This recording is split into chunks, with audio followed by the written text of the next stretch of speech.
Hora exacta. Y estoy mirando la pantalla, ¿quiénes están? No muchos. Bien, entonces el día de hoy, yo soy el doctor Luis Díaz Díaz. El día de hoy me toca desarrollar la clase de insuficiencia respiratoria aguda. Este es un síndrome, por si acaso, la insuficiencia respiratoria es un síndrome. Cuando uno sabe que un paciente, o cuando diagnostica en un paciente insuficiencia respiratoria aguda, siempre hay que buscar la causa que lo condiciona. Y entonces hay muchísimas causas, como vamos a ver a lo largo de la clase.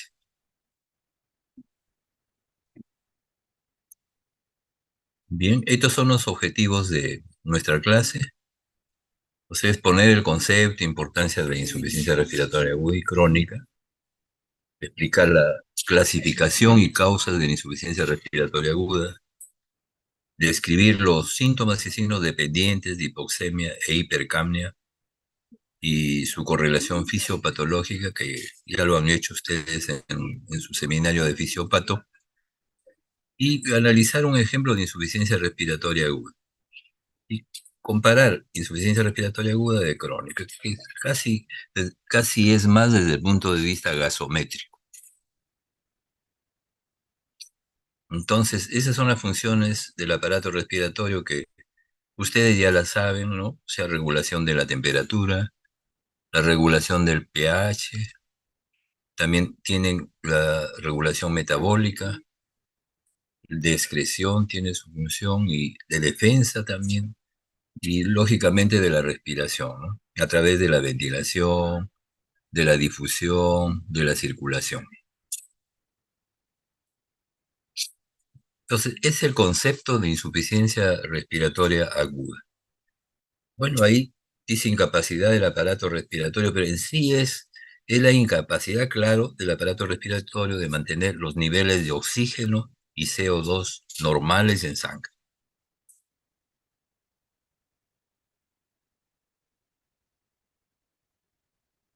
Ahí tienen los valores normales, pero respirando aire ambiental, o sea, como si fuera Lima, donde la presión inspiratoria de oxígeno es 0,21, o sea, Lima. Entonces ahí están los valores normales. Por ejemplo, adultos y niños, normal, 90 a 95 milímetros de mercurio de la presión arterial de oxígeno. ¿Ya? Presión arterial de oxígeno, no olvidar. El valor aceptable es más de 80 y se considera ya hipoxemia cuando es menos de 80. En los recién nacidos es 50, 70. En los ancianos más de 70, porque ustedes saben que el centro respiratorio del adulto mayor es poco sensible a la acción del oxígeno. Y se considera que un paciente tiene insuficiencia respiratoria aguda cuando tiene valores menores de 60 milímetros de mercurio.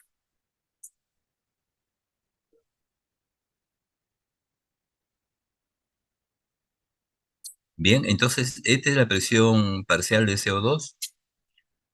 Ahí está el valor normal, es 40 más menos 4. Acá lo importante es, por ejemplo, medimos los gases, entonces vamos viendo cómo se va comportando el PCO2. Si va subiendo, ¿no? Para ya hacer el diagnóstico, obviamente, de insuficiencia respiratoria. El aumento del PCO2, el aumento de PCO2 en sangre, se llama hipercarbia o hipercapnia. Y es cuando los valores de PCO2 son mayores de 45 milímetros de mercurio. O sea, insuficiencia respiratoria aguda es más de 50, pero les decía que uno va mirando, ¿no? Cómo está el comportamiento del PCO2. Si va subiendo, subiendo, de repente podemos hacer el diagnóstico no en mayor de 50, puede ser mayor de 45, ¿no? Es importante considerar eh, que la IRA, la insuficiencia respiratoria aguda en EPOC, o sea, en enfermedad pulmonar obstructiva crónica, es cuando es mayor de 60 o cuando es mayor 10 milímetros de mercurio del basal. Es importante ese punto. O sea, cuando hay un pulmón previamente enfermo.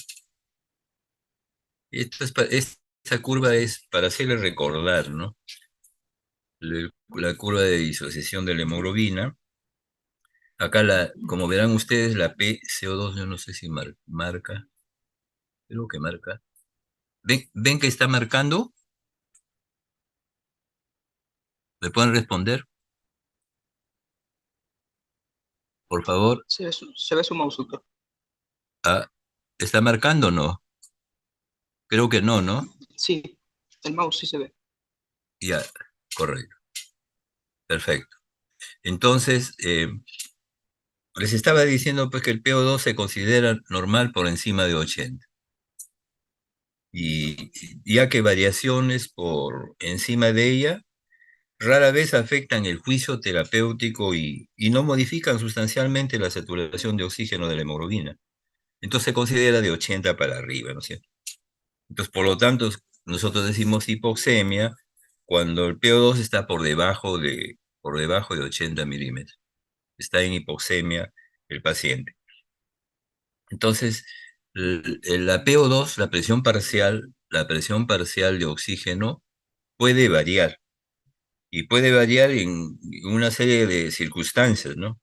Como por ejemplo la modificación de la presión barométrica, sujetos que están en altura, por ejemplo, con la posición del sujeto y con la edad. Con todas esas circunstancias puede variar la presión de oxígeno normal. Y existen una serie de fórmulas para calcular el PO2, pero creo que no, eso no le vamos a mostrar porque casi la presión arterial de oxígeno nos envían en la gasometría. Entonces, al igual que ocurre con el CO2, pues la mayor parte del contenido de oxígeno en sangre no se debe al disuelto, ¿no? No se debe al disuelto, sino al que va unido a la hemoglobina. Esto hay que considerarlo, porque esto lo consideran también los que a veces hacen tratamiento ingresando a cámaras especiales que les dan aporte muy alto de oxígeno, ¿no? Las cámaras hiperbáricas que les dicen. Usa el mecanismo, o sea, usa el oxígeno que está disuelto en sangre. Pero entonces, para nosotros el PO2 es importante porque va unido a la hemoglobina fundamentalmente.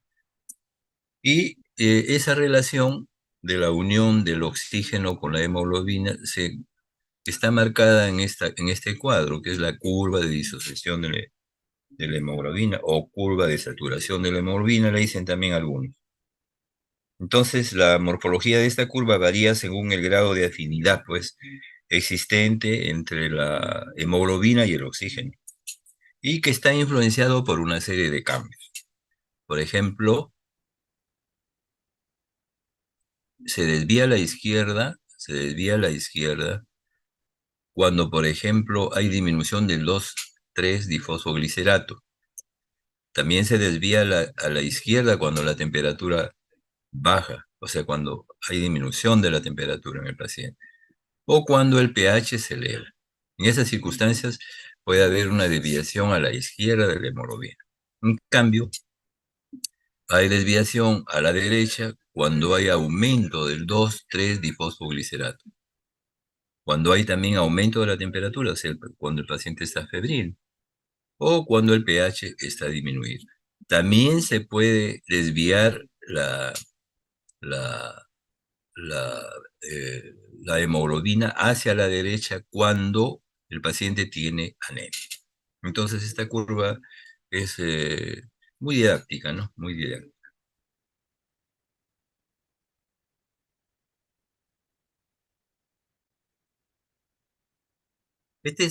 Hay clasificaciones de insuficiencia respiratoria, pues hay muchísimas, ¿no? Yo creo que esta es una de las más conocidas, ¿no? Esa es una clasificación según el tipo de gas afectado. Entonces vamos a tener una insuficiencia respiratoria hipoxémica parcial o tipo 1. Seguro que esta es la forma de insuficiencia respiratoria aguda de la mayor parte de pacientes que ustedes han visto, seguramente. En esta IRA tipo 1, la presión parcial de oxígeno es menor de 60 milímetros de mercurio. Y el PCO2 está normal o disminuye. Y se disminuye, ¿por qué? Porque como hay hipoxemia, entonces hay un estímulo al centro respiratorio. Y el centro respiratorio compensatoriamente aumenta la frecuencia. Y al aumentar la frecuencia, barre el CO2. Entonces, generalmente encontramos el PCO2 disminuir. En cambio, la hipercámnica, bueno, la hipercámnica, que es le dicen global también, pero es la tipo 2 en sí, ¿no? Tipo 1, tipo 2. Esta tipo 2, la presión arterial de oxígeno es menor de 60 siempre, y la presión de CO2 es mayor de 50. Entonces ya conocen estos dos tipos, uno y 2. Pero a esta clasificación le podemos agregar según las características gasométricas. O sea, ustedes le toman una muestra de sangre a la persona, lo envían al laboratorio y le van a responder la gasometría, ¿no? De ese paciente. Entonces, de acuerdo a esa gasometría, igual la insuficiencia respiratoria es tipo 1, que hemos hablado, la hipoxémica. La tipo 2, donde aumenta el PCO2, o sea, es hipercámnica. Hay hipoxemia, pero muy leve, pero sobre todo es hipercámnica, porque es por trastornos de tipo ventilatorio.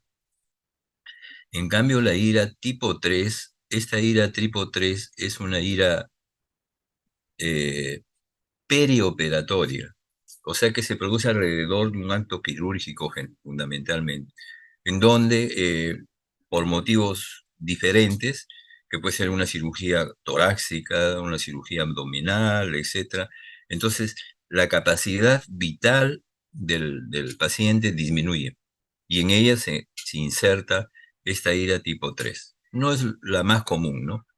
Y luego la ira tipo 4, que es una ira que se inserta en pacientes que tienen shock, que sobre todo tienen shock donde hay hipoperfusión.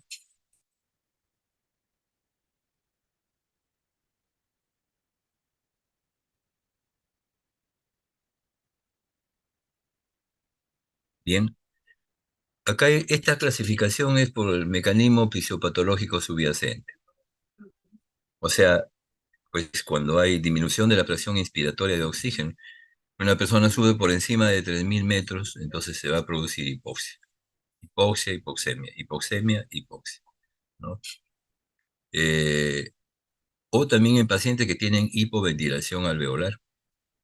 Por ejemplo, en la enfermedad de Guillain-Barré, que es una parálisis ascendente, ¿no?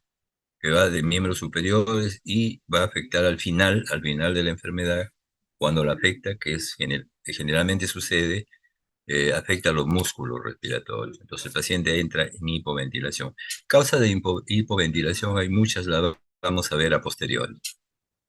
Luego alteraciones de la difusión, o sea, engrosamiento pues, de la membrana, ¿no? Alveolo arterial, difusión. Ejemplo, la fibrosis pulmonar. O cuando hay alteraciones de la ventilación-perfusión. Se altera la ventilación. Por ejemplo, en el EPOC hay zonas que se alteran la perfusión y está bien la ventilación, hay zonas de ventilación que están mal y que la perfusión está bien. Esa es la alteración, ventilación y perfusión.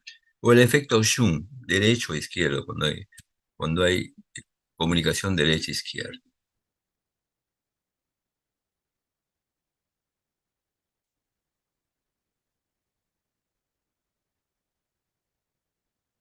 Acá, y la tipo 1 que se había comentado, o sea, la tipo 1 es la donde hay disminución de la presión parcial de oxígeno. Y esto se puede producir cuando hay disminución de la presión inspiratoria de oxígeno. Las alturas es el ejemplo. Cuando hay trastorno de la difusión, lo habíamos dicho. En desequilibrios, ventilación-perfusión y en el shunt intrapulmonar. Es la tipo 1, la hipoxemia. Luego, y la tipo 2. En la ira tipo 2 ya dijimos problemas ventilatorios, fundamentalmente. O sea, el CO2 sube cuando hay problemas ventilatorios. ¿En qué circunstancias se puede presentar esto? Por ejemplo, cuando hay aumento en la producción de CO2 y no hay ventilación alveolar, ¿no? O sea, se produce bastante CO2, pero no se ventila el alveolo, por lo tanto, ese CO2 no se puede eliminar. O cuando hay aumento de la ventilación del espacio muerto. Y ese aumento de la ventilación del espacio muerto no está compensado. por un aumento de la frecuencia, o sea, de la ventilación minuto. La 3, como les comenté, ahí hay aumento del volumen crítico del cierre, pero fundamentalmente la disminución de la capacidad vital, como les había dicho. Cirugías torácicas, cirugías abdominales amplias, alteran, ¿no?, la capacidad vital de estos pacientes.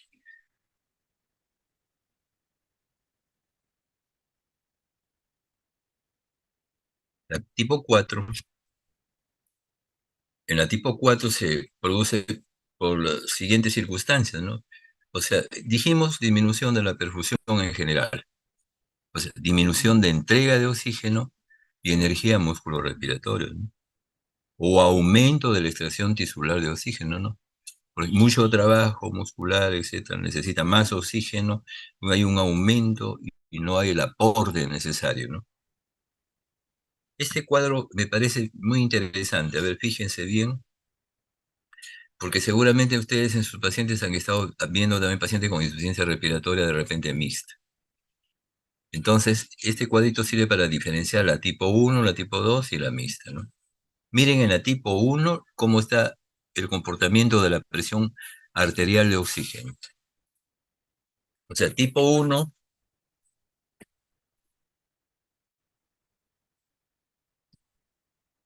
un ratito.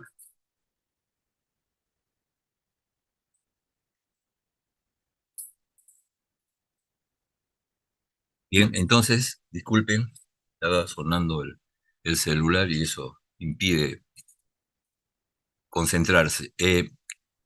Entonces, en el tipo 1, miren cómo está el comportamiento de la presión arterial de oxígeno. Es menos de 60 milímetros en la tipo 1, porque es hipoxémica, ¿no es cierto? Ahí, en cambio, el PCO2 ya les había comentado por un mecanismo compensatorio, pues está normal, pero generalmente disminuida. Y la gradiente alveolo arterial está aumentada. Esto nos indica, pues, cuando está aumentada de que generalmente es pulmonar. Ya lo vamos a ver después. Tipo 2, tipo 2. En el tipo 2, miren, la presión parcial de oxígeno es menos de 85, o sea, la hipoxemia es no muy importante, la hipoxemia en estos pacientes. Pero en cambio sí es importante la presión parcial de CO2 que aumenta. Y aumenta mucho más cuando hay EPOC. Por eso que mayor de 50 milímetros de mercurio en la insuficiencia respiratoria aguda, donde hay un pulmón previamente sano. Y donde hay un pulmón previamente enfermo es mayor de 60 milímetros de mercurio. Ahí la gradiente alveolo arterial, ahí la gradiente alveolo arterial está normal. Luego, la mixta, ahí verán, la presión arterial de oxígeno es menos de 60 milímetros de mercurio. El PCO2 es mayor de 50 milímetros de mercurio. Aló, señor, estoy en una clase, por favor. Y ahí la gradiente enamista, la gradiente alveolo arterial está aumentada. Entonces, fíjense cómo la diferencia es en la presión parcial de oxígeno. La presión parcial de oxígeno. Entonces, en la tipo 2 el pH podría estar en menos de 7,35 porque, claro, el aumento de CO2 va a producir acidez, ¿no? pH, por eso que puede bajar, puede bajar. Y en la tipo 3 ya dijimos limitación de la expansión torácica, o sea, la capacidad vital se altera, ya dijimos por qué, generalmente es en actos quirúrgicos, ¿no? O sea, perioperatorio. En la tipo 4 el paciente está en shock, o sea, hay alteraciones de perfusión. Este shock puede ser cardiogénico, hipovolémico, séptico, donde hay alteraciones de perfusión.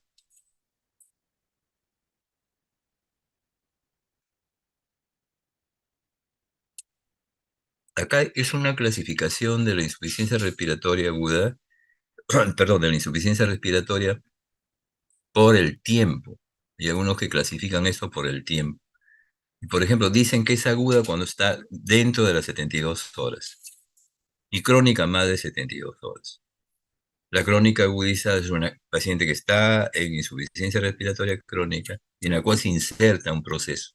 Por ejemplo, un paciente con EPOC, en que se inserta una neumonía, entonces crónica agudizada. Acá está desmenuzado ya.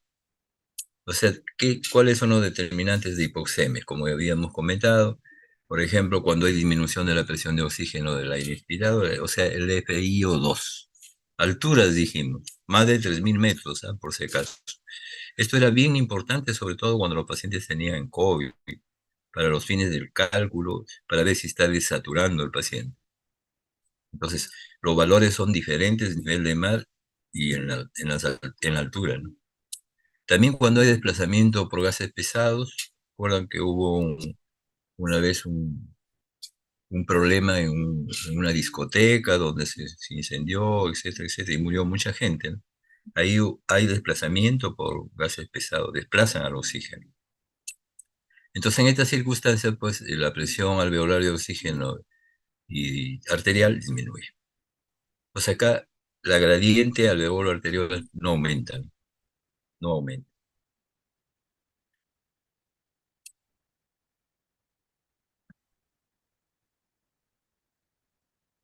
Acá están los más determinantes de hipoxemia, o sea, que se puede asociar con la hipoventilación alveolar, como ya vimos en la tipo 2, ¿no? Y eso se puede deber a alteración de los centros nerviosos reguladores, por ejemplo, un accidente cerebrovascular, ¿no? Un infarto, una hemorragia cerebral, o cuando se le administra sustancias que vayan y depriman el centro respiratorio, ¿no? Los que son pepeados, ¿no? Los que son pepeados pueden entrar en insuficiencia respiratoria con hipoxemia y aumento del CO2 por hipoventilación alveolar. También cuando hay alteraciones neuromusculares, como la enfermedad de Guillain-Barré, que ya comentamos, o sea, la parálisis ascendente, los pacientes con polio, y ya no hay casi polio, pero a veces se han descrito algunos casos, en la polimiositis, que es una alteración dermatológica que afecta, inflamatoria, pero que afecta los músculos, en este caso respiratorios, en la miastenia gravis. O sea, hay un déficit de acetilcolina, ¿no? A medida que transcurre el día y haciendo actividad la persona, se va consumiendo la acetilcolina. Y eso trae como consecuencia una parálisis, ¿no?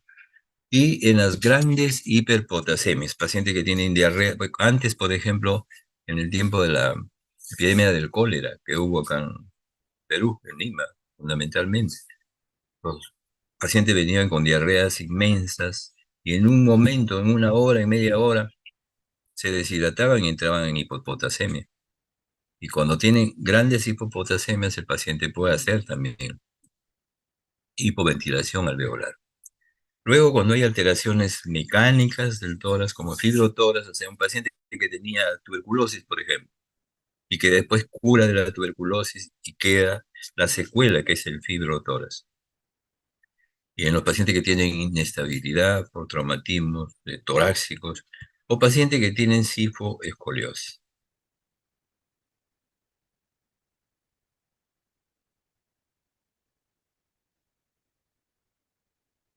Seguimos con los determinantes de hipoxemia, ¿no? Alteraciones de la difusión alveolo arterial. El ejemplo clásico es la fibrosis pulmonar y alteraciones de la relación ventilación-perfusión. Ya le dije, el ejemplo es el EPOC, ¿no? Donde hay zonas bien ventiladas y otras zonas que están mal ventiladas. Zonas bien perfundidas y zonas mal perfundidas. El efecto Schum, o sea, cuando va de un lado a otro. Vamos a pasar esto. Entonces, acá mucho más desmenuzado todavía. Son causas según el mecanismo de producción. Ya les dije, alteraciones cardiovasculares, como por ejemplo el edema agudo del pulmón, ¿no? Que se puede presentar en distintas circunstancias. Pacientes que tienen valvulopatías, o sea, enfermedades valvulares, la mitral, la aórtica, etcétera, y como consecuencia producen edema agudo del pulmón también, ¿no? Luego, cuando hay disfunción ventricular izquierda, un paciente, por ejemplo, que tiene un infarto, ¿no? Y que afecte el ventrículo izquierdo. Pacientes que entran en arritmia, sobre todo arritmias, la fibrilación auricular, que es frecuente, ¿no? O sobrecarga de volumen, o sea, hay un paciente, lo están viendo ustedes, son internos, etcétera, y a ese paciente le dan excesiva cantidad de, de lo hidratan excesivamente, no necesitando ser muy hidratados. Entonces, estos sufren una sobrecarga. Y eso se ve mucho más en pacientes adultos mayores.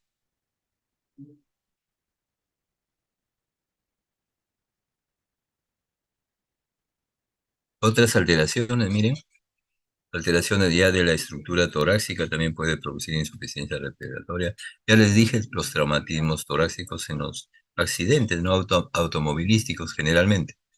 El neumotórax, que es la penetración de aire hacia la pleura. Entonces, al penetrar el aire a la pleura, trae como consecuencia que que el aire que está en la pleura presione al pulmón y lo colapse, condición de insuficiencia respiratoria. El tórax inestable, ¿no? También secundario traumatismo.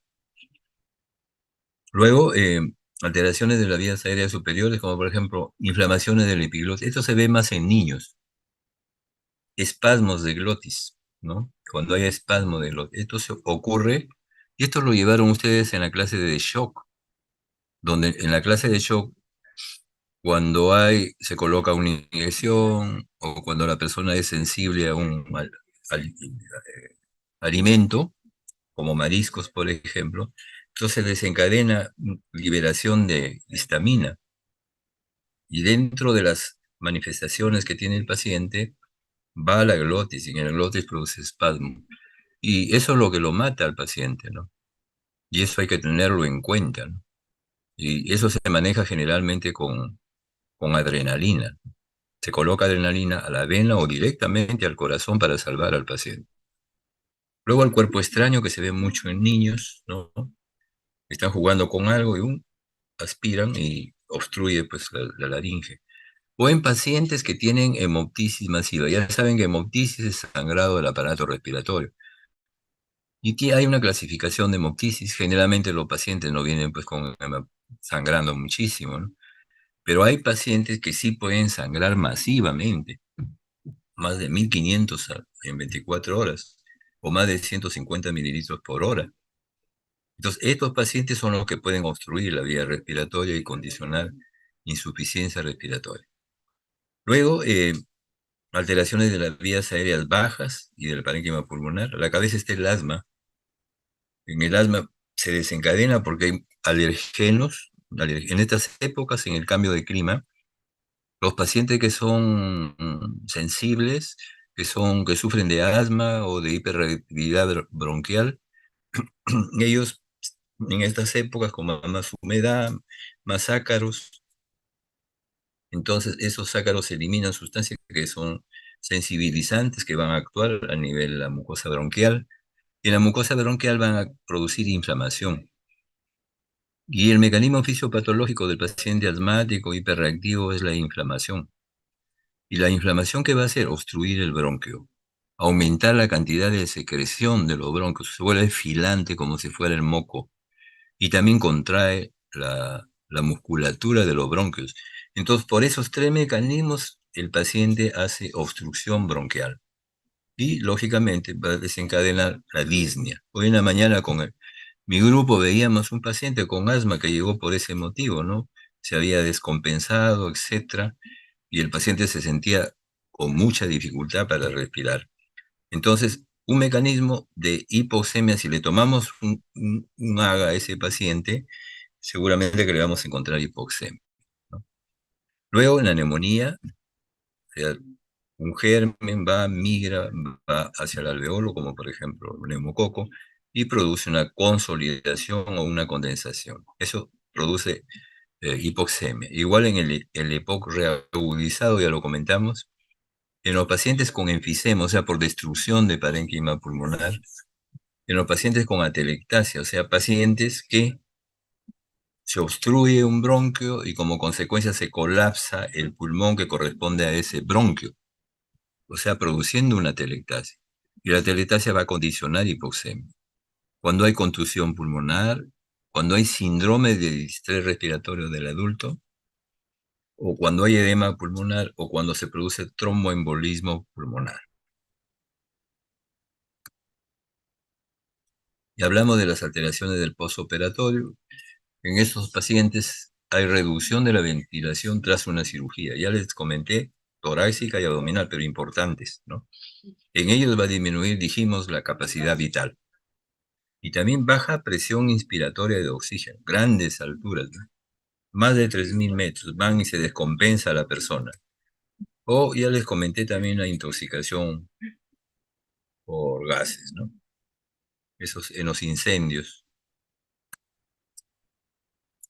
Entonces, la clínica de la ira. Eh, la insuficiencia respiratoria aguda generalmente da hipoxemia, generalmente da hipoxemia. El aumento de la presión parcial del CO2 es opcional, depende de qué está condicionando la insuficiencia respiratoria aguda, como acabamos de decir. Entonces, cuando nosotros nos encontramos con un paciente, con fines didácticos, por supuesto, también les voy a comentar, que tiene hipoxemia, entonces puede tener manifestaciones cardiovasculares, que dependen de la hipoxemia, ¿no? Por ejemplo, la taquicardia aumenta la frecuencia cardíaca, el paciente puede tener hipertensión arterial, por eso que a los pacientes que suben a altura hipertenso le dicen que dupliquen la dosis de su tratamiento. ¿Por qué? Porque la hipoxemia le sube la presión al paciente, al hipertenso. O sea, eso hay que tenerlo en cuenta. Pueden producir arritmias, extrasistolia, por ejemplo. Hay vasodilatación coronaria y cerebral, ¿no? Como mecanismo compensatorio. Y cuando ya la hipoxemia es muy acentuada, el paciente puede ir al shock.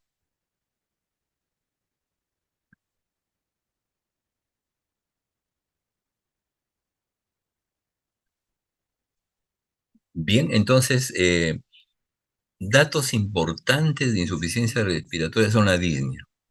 No deja de tener disnea el paciente en insuficiencia respiratoria aguda. Y puede tener tirajes. Los tirajes es un bajo relieve que se presenta, ya lo comentamos en la clase, eh, cuando el paciente respira, un bajo relieve, que puede ser supraesternal, supraclavicular, infraclavicular, que puede ser intercostal o también epigástrico, ¿no? Son los tirajes. El tiraje indica siempre insuficiencia respiratoria.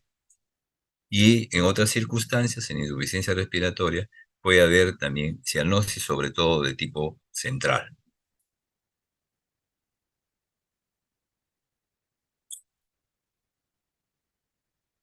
Ya con fines didácticos, un paciente solo tiene hipercapnia. Generalmente están superpuestas, ¿no? El paciente que tiene hipercapnia tiene hipoxemia, definitivamente, como les se presentaba en un cuadro. Pero lo dividimos acá. Decimos solamente hipercapnia tiene este paciente, ¿no? Pero están superpuestos, no olvidar. Entonces, este paciente con hipercapnia, ¿qué puede tener? Acidemia, porque aumenta el CO2, ¿no es cierto? Como consecuencia, puede tener alteraciones neurológicas. Una de las características especiales del aumento de la presión parcial de CO2 es la somnolencia. Ustedes lo ven al paciente somnoliento, etcétera, lo ven confuso y tiene mucho dolor de cabeza porque hay vasodilatación compensatoria, vasodilatación cerebral. Y este flapping es consecuencia de la acidosis. O sea, cuando hay ácido, no todos los pacientes pues entran en acidosis. Y cuando eso continúa, el paciente puede ir al coma. Dentro de las alteraciones cardiovasculares del aumento de la hipercardia o de la hipercapnia, pueden haber arritmias, extrasistolias, taquiarritmias, puede haber taquicardia en estos pacientes. Como les decía, vasodilatación, ¿no? Compensatoria. Y también se puede presentar lo que se llama hipercrinia. Hipercrinia es el aumento de las secreciones del cuerpo. Entonces, como aumentan las secreciones del cuerpo, estos pacientes hacen diaforesis, o sea, aumento, sudan demasiado, etcétera, tienen diaforesis, pero también pueden aumentar el aumento de las secreciones como del ácido clorhídrico, del jugo pancreático, etcétera. Y un ratito, estos pacientes, como les dije, pueden tener vasodilatación cerebral, ¿no? Esta vasodilatación cerebral trae como consecuencia una mayor producción de líquido cefalorraquídeo. Y como consecuencia de la mayor producción de líquido cefalorraquídeo se produce hipertensión endocraniana.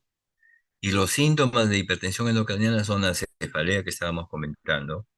En estos pacientes puede haber vómitos explosivos, sin náuseas previas, sin arcadas, sino vómitos explosivos. De un momento a otro, ¡boom!, vomitan. Y cuando es larga data, si ustedes hacen un fondo de ojo, pueden encontrar edema de papila, ¿ya? En estos pacientes. A estos pacientes que hacen este tipo de problemas, o sea, tienen todos los síntomas como si hubiera un tumor, pero no hay tumor. Es la hipertensión endocraniana condicionada por el aumento del PCO2. Por eso a eso también se le llama síndrome pseudotumoral. Le dicen algunos, ¿no? Síndrome pseudotumoral. Bien. El diagnóstico diferencial de la insuficiencia respiratoria es con síndrome de hiperventilación crónica, una acidosis metabólica severa, por ejemplo, un paciente diabético descompensado, o un paciente que tiene anemia severa.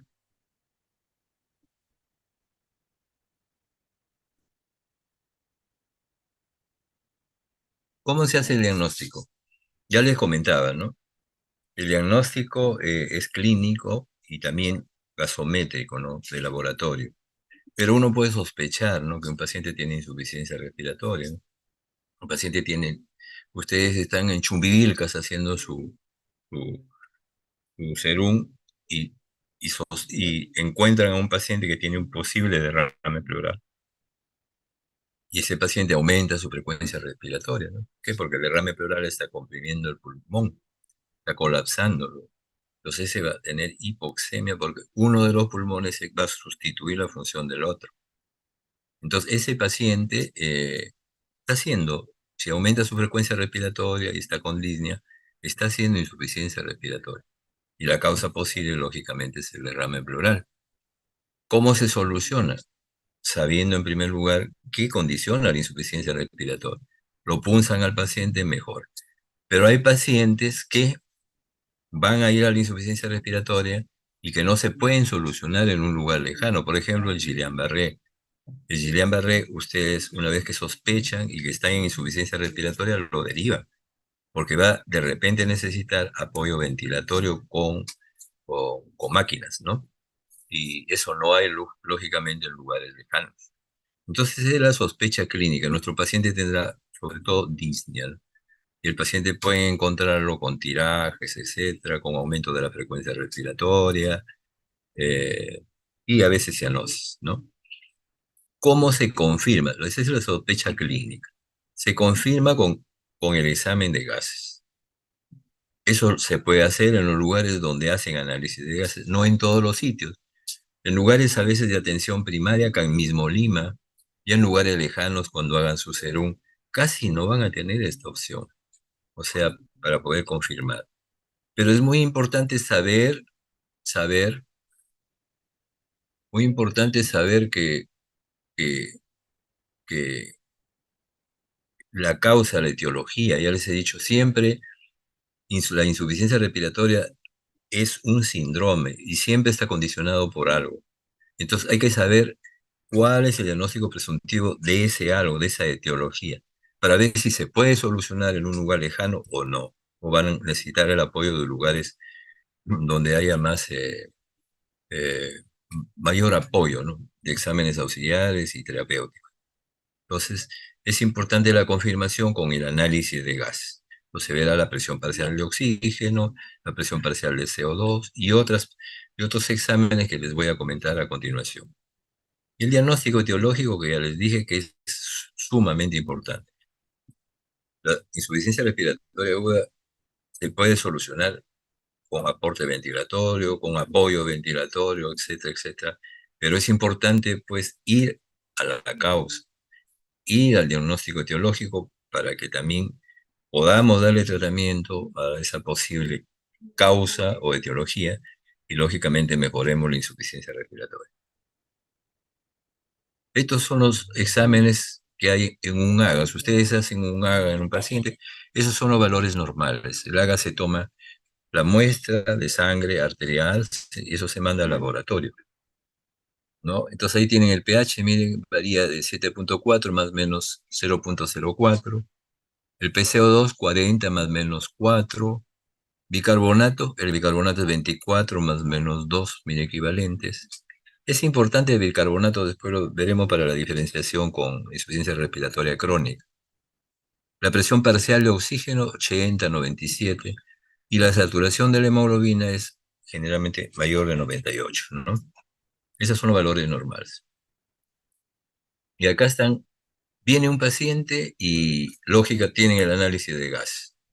Ustedes empiezan a preguntar, este paciente yo lo estoy viendo, que tiene disnea, que tiene, bueno, pongamos tirajes, etcétera.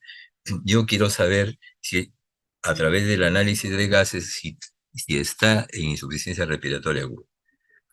Y la presión parcial, si la presión parcial de oxígeno es menor de 60, está en insuficiencia respiratoria aguda.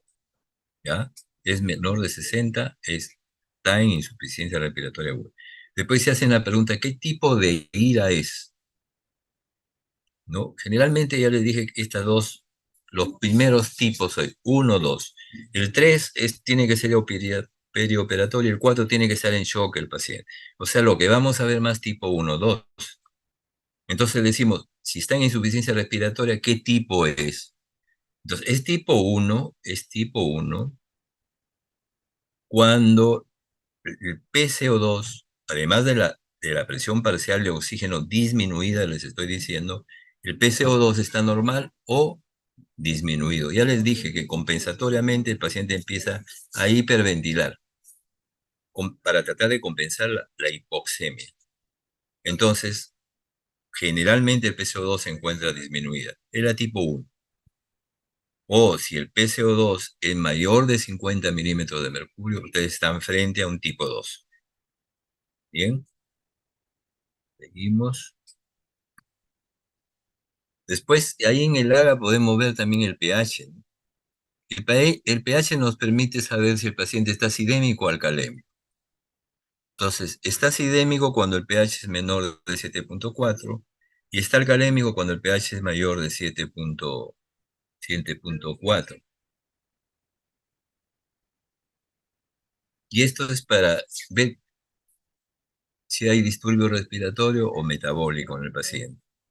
Entonces, ustedes van a ver esto, cómo está el PCO2. Si el PCO2 más de 40 milímetros, está en acidosis respiratoria. Si el PCO2 está en menos de 40 milímetros de mercurio, está en alcalosis respiratoria el paciente. Ahora, el bicarbonato nos sirve para la cuestión metabólica. O sea, en el primero nos permite saber el disturbio respiratorio y en este segundo, con el bicarbonato, nos permite saber el disturbio metabólico del paciente. Entonces, si el bicarbonato es menor de 24, el paciente podría estar en acidosis metabólica. Y si está el bicarbonato más de 24, está en alcalosis metabólica. Bien, seguimos. Vamos a ver.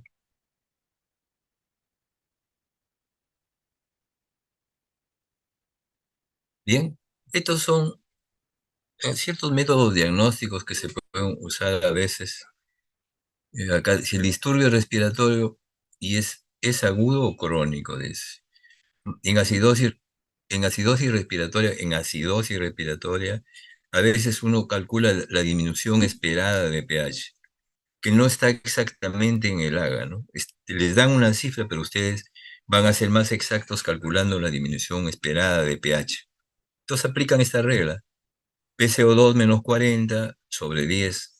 Cuando es agudo el proceso, se multiplica por esa constante 0,08 y cuando es crónica por una constante 0,03. Es bien usada esto.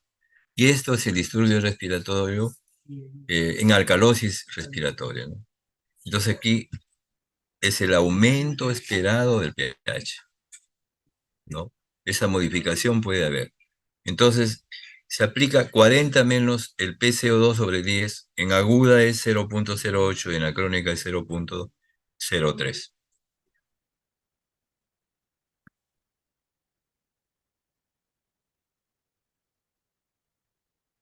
Esta es cómo calcular la gradiente alveolar arterial. Bueno, les estoy mostrando para que sepan, pero generalmente en el AGA ya les dan la gradiente alveolar arterial, la cantidad de la gradiente alveolar arterial, ¿no? Entonces, acá está de 8 a 15, hay algunos que consideran hasta 20, 25, ¿no? Entonces, la gradiente alveolar bien es bien importante, pero ¿cómo se calcula la gradiente alveolar arterial?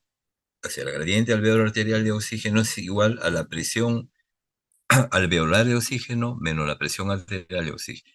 Les he puesto 8,15, pero ustedes van a encontrar de repente literatura donde consideran hasta, 20 hasta 25, inclusive. ¿Y cómo se calcula esta presión alveolar de oxígeno que no viene en el AGA? Entonces, esta presión alveolar de oxígeno es igual a fracción inspiratoria de oxígeno por una constante barométrica que es 760 menos 47, que es otra constante, menos PCO2 sobre 0,8, que es otra constante. Ahí hay un ejemplo. Dice, paciente con presión parcial de oxígeno de 75 milímetros. La presión parcial de CO2, 25 milímetros. Y está respirando aire ambiente, o sea, es 0,21, ¿no? Aire ambiente. Dice, calcular la gradiente.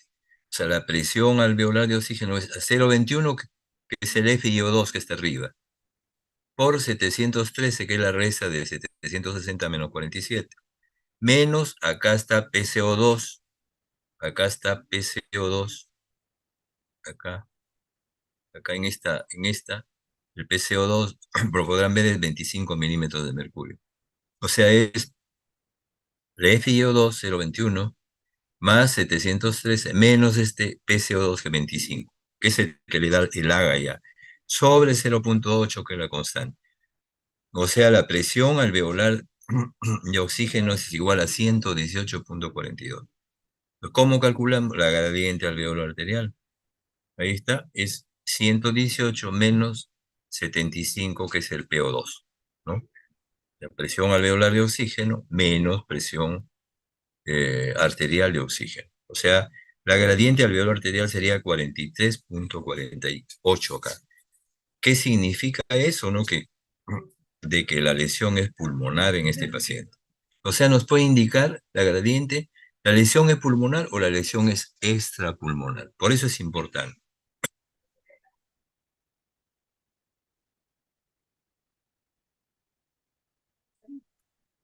En el AGA también ponen esta relación PAFI, que se usaba muchísimo en los pacientes con COVID. Acá está normal como 300, pero en una guía que ha hecho el Ministerio de Salud considera 400.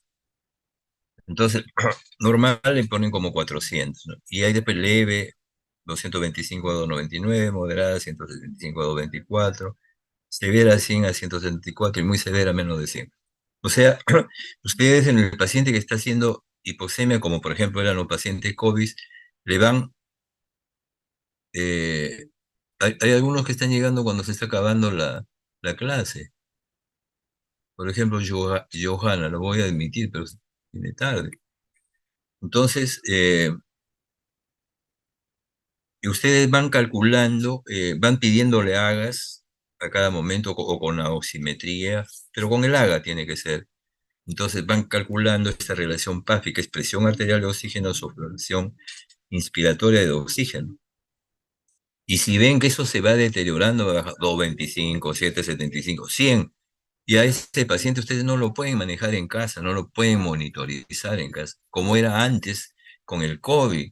Hay muchos pacientes que, por ejemplo, yo lo he manejado en la casa, ¿no?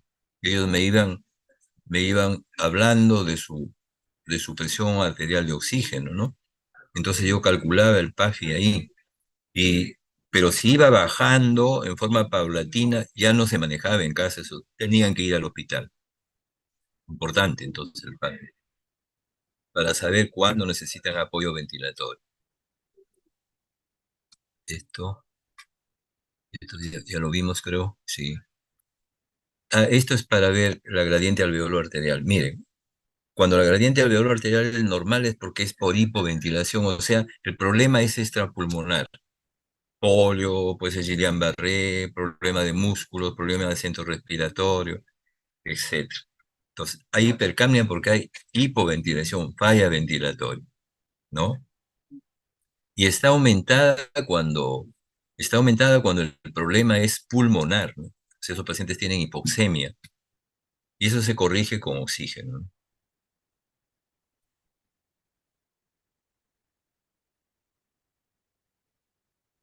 Yo creo que esto lo demostré. Vamos a esto. Hay otros métodos diagnósticos, la gradiente, les he dicho, y a veces se ha usado también, por ejemplo, en el COVID, a veces se pide un índice que se llama de ROX, que son siglas en inglés, ¿no? ROX, pero se llama el índice de ROX, se pedía. Y este índice se utilizaba para ayudar a la predicción de resultados clínicos de pacientes tratados con suministro de oxigenoterapia de alto flujo, o sea, el índice de ROX. Es importante, le estaban dando ya alto flujo a estos pacientes con COVID y, y le pedían pues su ROX para poder ver los resultados de ese alto flujo. Y está resultando. Entonces, este ROX se calcula por la relación que hay de saturación de oxígeno medida por oximetría de pulso y la fracción inspirada de oxígeno, que es el FiO2, sobre frecuencia respiratoria, ¿no? El mejor punto de corte que se ha considerado para el índice de roce es en 4,88. ¿Y por qué es importante este? Es importante porque es un predictor de éxito, o sea, lo que significa que es poco probable que el paciente progrese a necesitar ventilación mecánica. O sea, si el índice de ROX está bien, si ustedes le están dando aporte de oxígeno o de alto flujo a un paciente, entonces esto les asegura casi que ese paciente, el paciente no progrese, por ejemplo, a necesitar ventilación mecánica. O sea, está resultando el tratamiento. Para eso se usa este índice de ROC, que les comento que es importante. Luego, hay, lógicamente, como vamos a averiguar, la insuficiencia respiratoria, les dije, es un síndrome, ¿no? Y tiene una causa siempre, una etiología. Entonces hay que averiguar la causa de etiología. Entonces, para eso ya pedimos exámenes en los pacientes. Es mandatorio siempre un hemograma, ¿no? Es mandatorio. En un paciente que tiene una infección, por ejemplo, es mandatorio. Y aún no teniendo infección. Después, la radiografía de tórax, que nos va a ayudar muchísimo. eh, para muchas cosas, ¿no? Para diagnóstico de atelectasia, de neumotórax, de neumonía, etcétera, etcétera.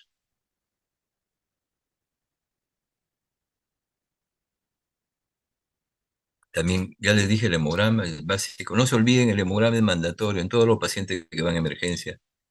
Puede ser un electrocardiograma también en el paciente. Son exámenes completos, hasta tomografías, ¿no?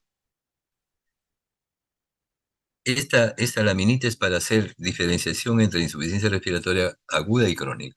Bien simple, pero ayuda muchísimo. Por ejemplo, en la aguda la injuria es aguda, obviamente. Y en la crónica la progresa la enfermedad, ¿no? Ya más de un mes, más de dos, de 3 meses ya se considera crónica. Luego, en la aguda puede estar el pH anormal, o sea, ahí puede haber acidez. En cambio, en la crónica el pH es normal porque ha sido compensado, se compensa, se moviliza el bicarbonato. Y acá ha tenido la oportunidad el riñón de actuar. Y al actuar compenses el pH anormal, por eso que encontramos pH normal en la crónica. Y sin mecanismo compensatorio, ¿no? En el caso de la aguda, en la crónica sí, hay compensación crónica, puede subir todos los glóbulos rojos, la 2,3-difosfoglicerato.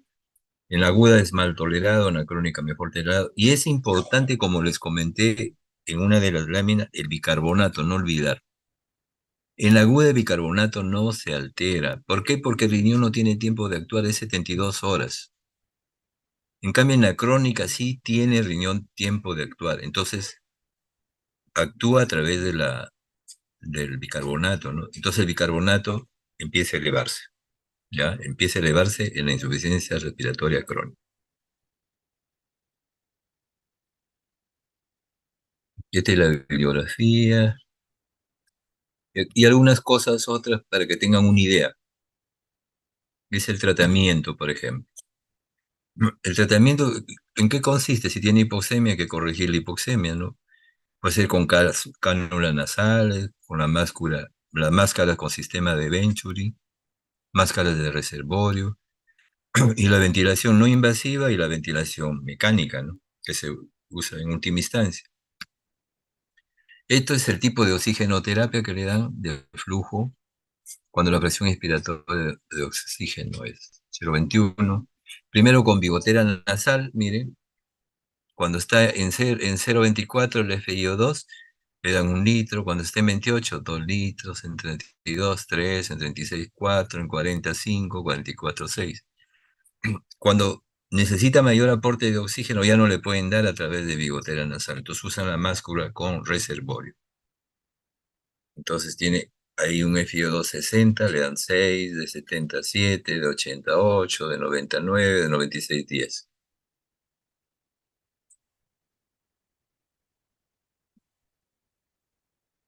Y la máscara de Venturi lo usan para dar mayor flujo, ¿no? Y ahí están las relaciones, ¿no? Con la máscara Venturi. Ahí dan más flujo de oxígeno. Rápidamente, la vía aérea artificial es por intubación orotraqueal, intubación nasotraqueal, tracostomía. Eso sí tienen que entrenarse después ya cuando hagan clínica. Y para eso están los muñecos ahí en simulación para que practiquen cualquier cantidad, porque hay que practicar, si no uno pierde la pericia cuando uno deja de hacerlo. Ya los movimientos son groseros y no se puede hacer. Hay que estar dándole siempre. Cuando ustedes tengan que salir a hacer tienen que estar haciendo esto. Para eso lo tienen ahí en la sala de simulación y les van a enseñar. Pero no, una golondrina no hace el verano, no tienen que hacerlo siempre. ¿Para qué sirve? Para proteger vidas aéreas de aspiraciones. Se aspira por ahí, ¿no? Y entonces para administrar también FiO2, o sea, oxígeno, mayor cantidad. También sirve para la ventilación mecánica o manejo de secreciones, ¿no?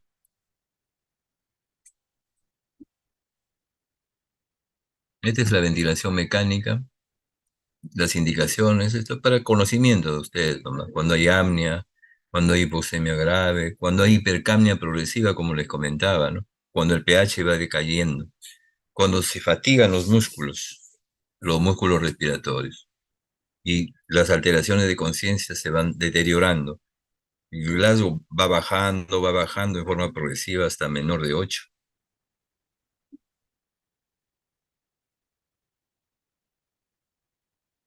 Estas son las complicaciones de la ventilación mecánica, ¿sí? Para que tengan una idea.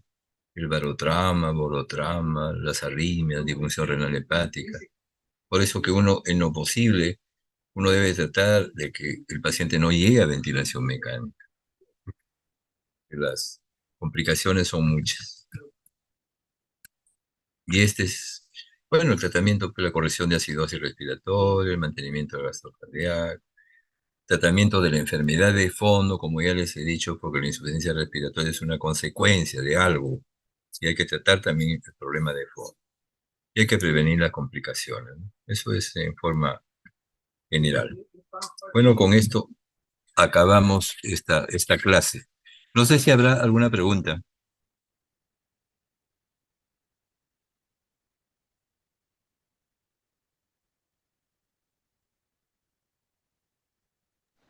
Todo claro, doctor.